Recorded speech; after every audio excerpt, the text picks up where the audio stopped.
So, to review what we did last time, we created a game manager, and on this game manager we have a script um, that um, references our timeline, and that's this playable director here, and these are all the different tracks. So if I press play now, we just have it set up where after a certain period of time, the camera cuts to the fridge, our um, briefcase I kind of shifted over moves. I actually modeled the cookie jar since then, and I could walk over to the script. Now the problem is I kind of want to break up my timeline so that it only plays certain things. For example, we have this camera, the second camera here, and I think I'm going to go ahead and rename it Fridge Cam. And I'm still a little, I kind of want to position it a little bit better, something like this. I'm going to play a little bit with the field of view so we get another shot like this. Now I don't want this to play this right when we start the game. I want it to play when we hit a specific trigger. So what I'm going to do is I'm going to turn off play on awake, and when I press play, you'll notice now that it's only playing off of the game manager, that one initial camera. Another thing I want to do is I want to make sure that my camera that's on my first person controller, which is here, has higher priority as my main camera than the game manager here. Or not game manager, rather, the my fridge camera here. So in order to do that, notice on our fridge camera, its depth is set to 0, and on our first person controller, our depth is also set to 0.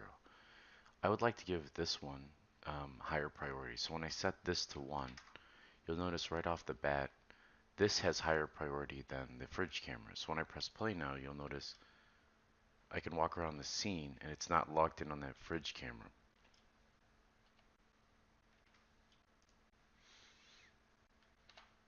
Now let's go into our scripts folder inside of our assets here. And I'm going to right click and I'm going to create a new folder and I'm going to call it timeline. And these are going to be all of my timeline scripts. So I'm going to create another C# script in here and I'm going to name this timeline underscore kitchen. And so this will affect the timeline that's on that main camera that's in our kitchen. Go ahead and fire that up. Now in order to get access to the playables controller class, we need to add using. Actually, let's copy this whole thing here. Using Unity Engine dot playable. So this will give us access to all of the different methods and all that good stuff that is connected to our playable class. So for example, when you select your game manager, notice it's called playable director. Well, we say we want to affect the play on awake, the wrap mode, all these bindings, and even some of the camera settings when we create our different Cinemachine cameras. Alright, so let's jump into here. Now what we're going to do is create a public variable that we can drag our game manager on so that it can, that's that playable director object.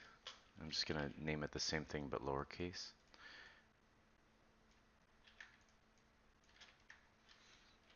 We're going to get a little error until I make this lowercase. So I'm going to go ahead and save this. And then I'm going to attach this script to our to a game object. What we're going to do is just create another empty game object. And let's position that. Let's see, where'd that guy go? Here's that game object. I'm going to go ahead and add a tag to this one as well.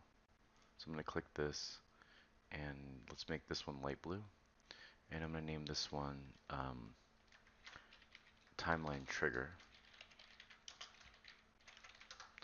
And I'm going to position this somewhere maybe close to the door. So for example, say they get close to the door and they forget to check the fridge, right? So I'm going to add a component here and I'm going to type in box, and it's going to be a box collider. I'm going to make sure it's a trigger, and I'll just position it here, And let's make the size pretty big. And we still have to figure out what we're going to put in the fridge that's that important. I'm putting a lot of emphasis on this fridge and it really doesn't have anything going on. So what I want to do here is I'm going to, on this timeline trigger, I'm going to drag and drop this script. And you'll notice that now it'll accept any object that has a playable director. Now I'm going to lock this so I can, actually let me unlock it for a second. I want to show you this. When I select my game manager, remember we have a playable director here. So now on this timeline trigger, I'm just going to drag that game manager right here. And so now that'll be in there. Now let's jump back to our script. And I'm going to create a method that's going to play our playable director. So remember we unchecked play on awake. So I'm going to name this public void play. And it populated a lot of stuff that I did not want it to. So let's go back, name this play. And this is really for if we were doing any sort of network programming. And so I'm going to copy this dot play. That's all you have to write. So what's going to happen is we're going to grab this method from our other object. Now notice that this object here, our timeline trigger, right? We're going to create another function that's going to call this as we walk into this. All right, so let's jump back into our script. And in this same function, all I'm going to write, because remember, on this we have a trigger here. I'm just going to write void on trigger enter. When you hit enter, it populates it. Now we can check like we did before whether or not it's the player. I'm not going to really be concerned with that right now. And we could actually just copy this and drop it inside of here. But I want to show you guys how to call another method from another method. And the way you do that is you take the name of our method here and you paste it inside of here. So as we walk into that trigger, it's going to find this and then it's going to call this, which is this method right here. So that's a method call, right? If we don't have this in there, as we enter our trigger, I'll show you that, nothing will happen. So I press play here. I walk through, and then I kind of walk through the door, nothing happens. But I'm going to leave this unmaximized so you guys can see that. But as I jump into here, if I run play,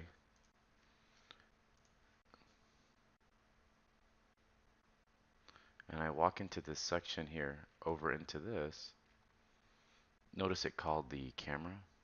Now there's one problem. If I walk through again, oh actually, you know what? It's only on play on once. If you guys remember, I set that up last time. If you look at our game manager, it plays once and holds. So I'm going to end this video here. So that's one way of calling that playable animation track from the viewer.